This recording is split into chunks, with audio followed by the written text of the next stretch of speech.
Et alors là, vous allez vous dire qu'on est complètement tombé sur la tête avec Stéphane dans les fous du volant. Mais nous, on a vu des choses positives dans le clan de chez Alpine aussi. Alors ce matin, évidemment, on ne vous parle que du crash entre Pierre Gasly et Esteban Ocon, de ce contact redouté, annoncé, de cette explosion nucléaire entre les deux pilotes français qui ne peuvent pas s'entendre. Eh bien oui, il y a eu accrochage. Oui, on a perdu des points parce que... parce 11.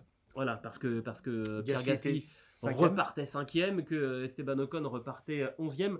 Oui, et pourtant, il y a quand même eu des points positifs. Alors d'abord, si on prend les conséquences de cet accrochage, moi sur le coup, je me suis dit, oh là là, ça va se terminer pas à coup de petits mots sur les réseaux sociaux. Et finalement, eh ben, il y a eu, alors c'est sans doute organisé aussi par l'équipe, mais je crois pas tant que ça. Je crois que les deux pilotes eux-mêmes ont compris que c'était dans leur intérêt finalement de désamorcer cette histoire, que c'est un fait de course. Alors, fait de course classé tout de suite par la FIA, pas de sanction.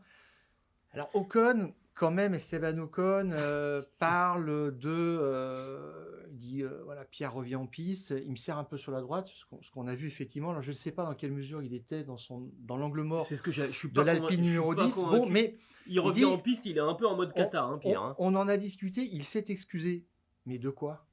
Non, non, mais je pose la question. Je suis C'est d'accord. faux, t'as pas de chance là-dessus. Et je trouve que cette précision-là est un peu tendancieuse. C'est-à-dire que c'est la Si on dit que faute c'est un fait de course, voilà, il du n'y a pas à coéquipier. s'excuser. D'accord. Et voilà, je trouve que c'est un petit peu dommage. Et alors, dans le communiqué de presse de l'écurie, on veut effectivement dégonfler la polémique. On dit il n'y a pas de rancune. Donc ça, c'est dans les termes, dans les propos d'Esteban Ocon. Donc on referme ce dossier-là. C'est vrai que c'était pas intentionnel. La seule chose, effectivement, c'est que dans la frénésie d'un redémarrage où il reste quelques tours, il restait combien? 2-3 tours? Ouais, 2 tours. Hein, Je voilà, crois. c'est ça. Si tu perds une place, tu la revois jamais. Et c'est ça. Donc on a vu Pérez sur une sortie aussi revenir en piste en mettant accélérateur à fond. T'as pas d'autre solution que de faire ça. Mais bon, j'avais quand même vu, alors Gasly et Ocon étaient dans une mauvaise posture, c'était la cohue, et ils ont accéléré tous les deux. Moi, j'ai vu au 7e tour que Ocon avait quand même eu une friction avec De Vries quand même. Et il a un petit défaut quand même, Esteban Ocon, c'est que il lève pas le pied. C'est un Dans ces pilote situations. rugueux. C'est un pilote rugueux, on le sait. Mais quelque part, Alpine, c'est le profil de Esteban Ocon. J'ai le sentiment qu'on Ah veut. ben ça, c'est les années Pérez, on les a Ouais, vus à plusieurs reprises, hein, ça c'est c'est son clair. caractère. Si c'est tu son freines, t'es un caractère. lâche. Voilà.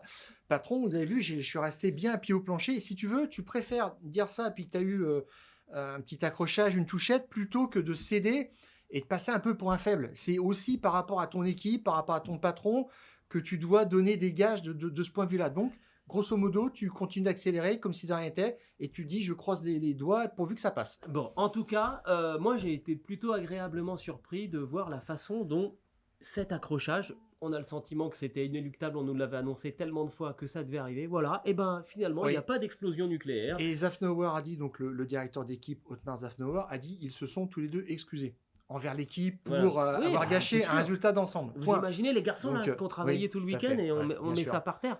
Mais même pour eux, hein, parce que Pierre Gasly, je suis désolé, il a fait. Alors, je commence par Pierre Gasly. Il a fait une course incroyable. Il était Oui. là à résister avec à Carlos Sainz. Il était au contact et on se disait que Une ça dizaine pouvait. de tours, il a tenu. Hein. Ouais, que ça pouvait très bien terminer sur le podium. Esteban Ocon, lui, a pris la décision au moment du safety car suite à la sortie d'Alexander Albon de changer de pneumatique.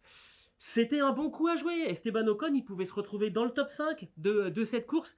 Changement de pneumatique, ils sont attaqués. Mais oui, Ça exactement. fait deux grands prix de suite que Alpine, alors là, ils font le deuxième temps avec Ocon.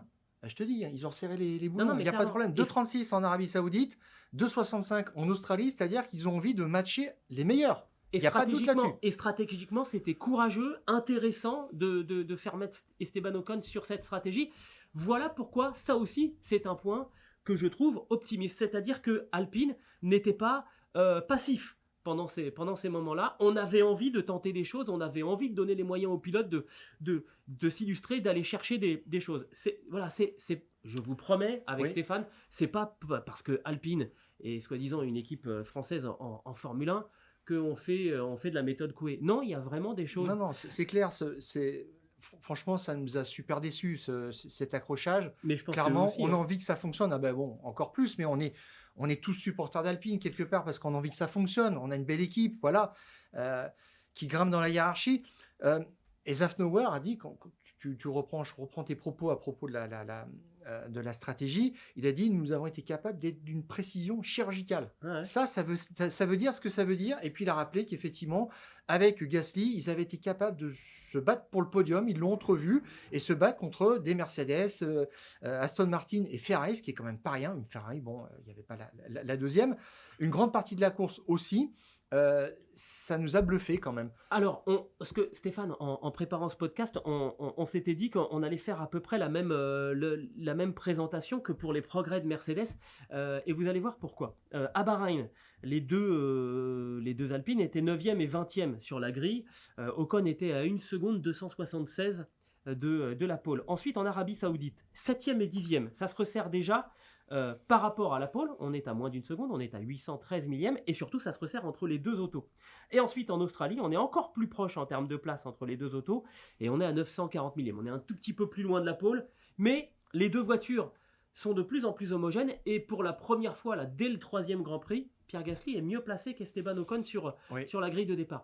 Il n'y a pas de favoritisme entre Pierre Gasly et Esteban Ocon, simplement, si Pierre Gasly est déjà en mesure de faire mieux qu'Esteban Ocon en qualification, ça veut dire que il comprend maintenant la voiture, il comprend comment la manier, et ça va être très très important pour l'équipe, parce que ça veut dire qu'il y a deux pilotes maintenant qui vont pouvoir vraiment tirer l'équipe, donner des directions sur ce dont on a besoin pour cette voiture. Là non plus, c'est pas de la méthode Coué, mais ça veut dire qu'il y a maintenant deux têtes chercheuses chez Alpine, et il faut bien comprendre que on ne monte pas dans une Formule 1 comme ça avec tous les systèmes très très complexes, même si on s'appelle Pierre Gasly et qu'on est un pilote très très talentueux, en sachant tout de suite tirer 100% de la voiture. Ça aussi, c'est un point intéressant de voir que les deux voitures sont de plus en plus homogènes. Alors il y a aussi le revers de la médaille. Bah oui, ça veut dire que là, si les deux sont capables d'aller chercher 100% de la voiture et qu'on est encore à se battre pour les 9e, 10e, 11e places sur la grille de départ, il y a un plafond là. Et maintenant, oui, ce plafond, il va falloir le crever, mais on est peut-être mieux armé avec deux pilotes qui comprennent la voiture pour crever ce plafond qu'avec un seul. Il faudrait regarder aussi l'écart de la meilleure Alpine par rapport à la première non Red Bull pour voir exactement ce qui se passe sur un tour. Mais je te dirais que c'est pas le plus important sur un tour, c'est vraiment le rythme de course. Tout à fait, parce que tu règles la voiture pour la course en fait. Donc l'écart, s'il reste comme ça en course, je dirais que, enfin, en qualif, c'est peut-être pas grave. Là, on a vu qu'ils avaient fait des progrès sur l'usure des pneus en course. C'est ça le plus important.